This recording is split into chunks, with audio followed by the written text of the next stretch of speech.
Hi guys! Welcome back sa YouTube channel ko. So for today, meron tayong sasagutan which came from the past this latest EE board September 2023 from Engineering Mathematics, to be exact, from Differential Calculus. Pero before that, shoutout muna kay Dwight Gover Marquez, kay Future Engineer Marquez, at the same time kay Idol Venice John Mondragon.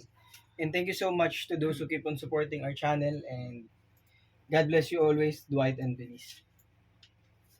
Ang problem natin is a chord of a circle of diameter 10 feet is decreasing in length 1 feet per minute.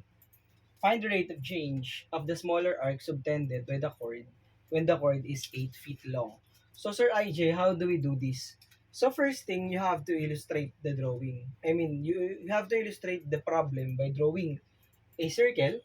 So let's say we have a circle, guys.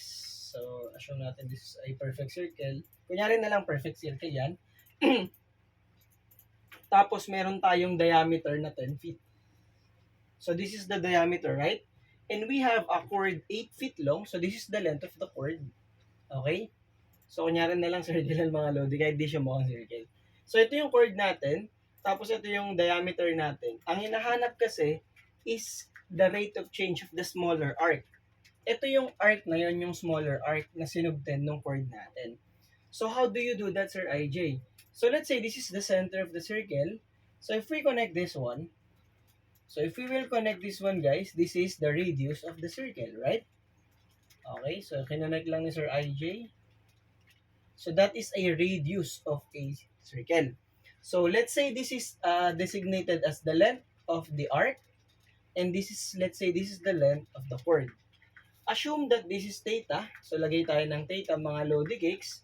So ano bang hinahanap natin dyan, Sir IJ? The rate of change of the smaller arc.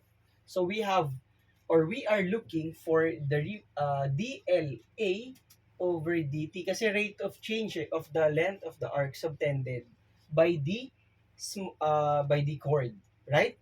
So paano natin kukunin yan, Sir IJ, yung DLA over DT?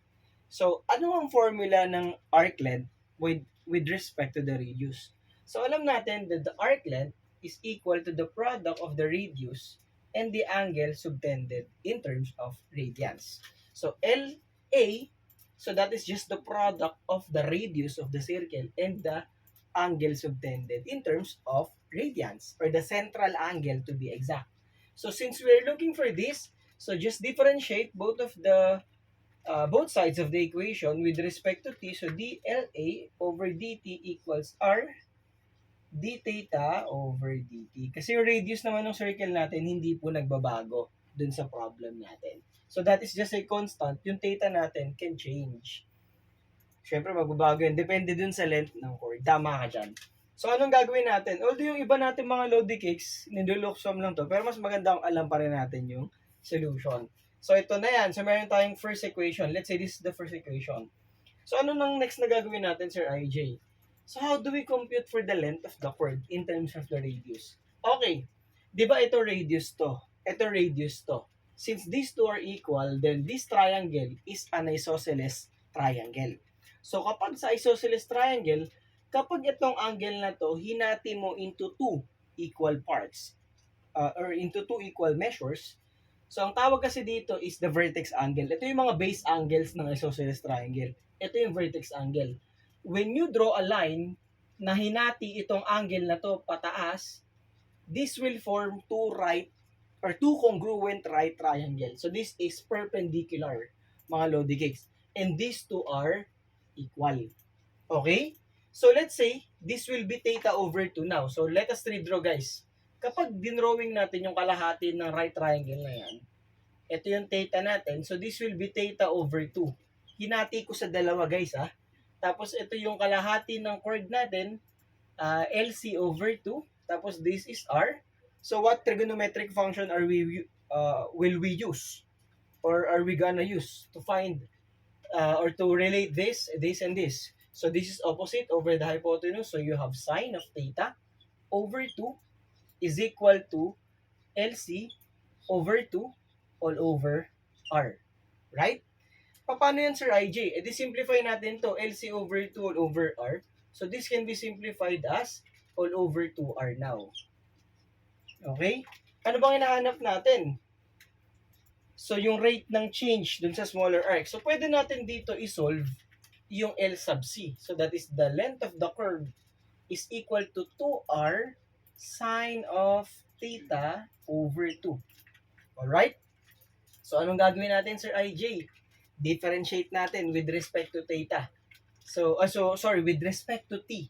So, differentiating with respect to time, so that is dLc over dt equals, ang radius natin ay constant. So, 2r, ano derivative ng sine? Mga idol, that is cosine theta over 2. Kaya lang, this will be multiplied by the derivative ng loob. Applying chain rule, ang derivative ng theta over 2 ay 1/2. Kapag sinimplify natin to, this will just be r cosine theta over 2, pero may nakalimutan si Sir IJ, ang theta natin ay nagbabago. Lagay tayo dito ng d theta over dt.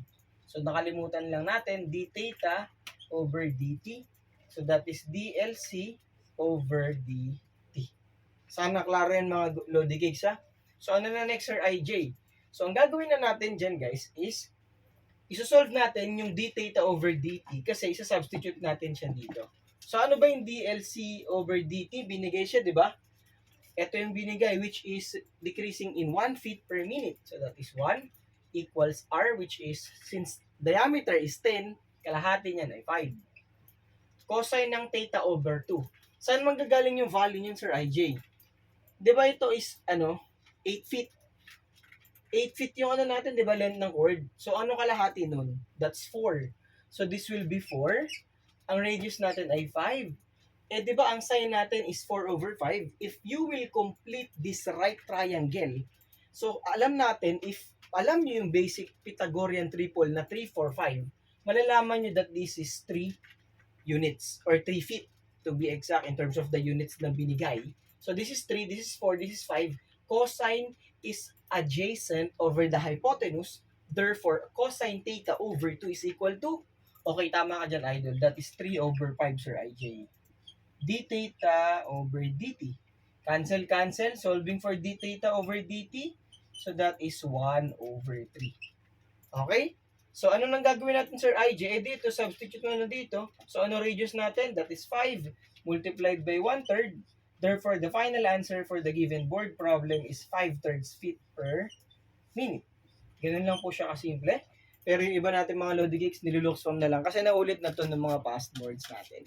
If meron kayong questions or clarifications regarding our solution, feel free to comment on the comment section. And Sir IJ will be gladly to help and to clarify everything na feeling nyo nalito kayo. Thank you so much to those who keep on supporting our channel. I hope you all the best. Kita-kits sa mga next math tutorial videos and engineering related tutorial videos natin. And bye-bye!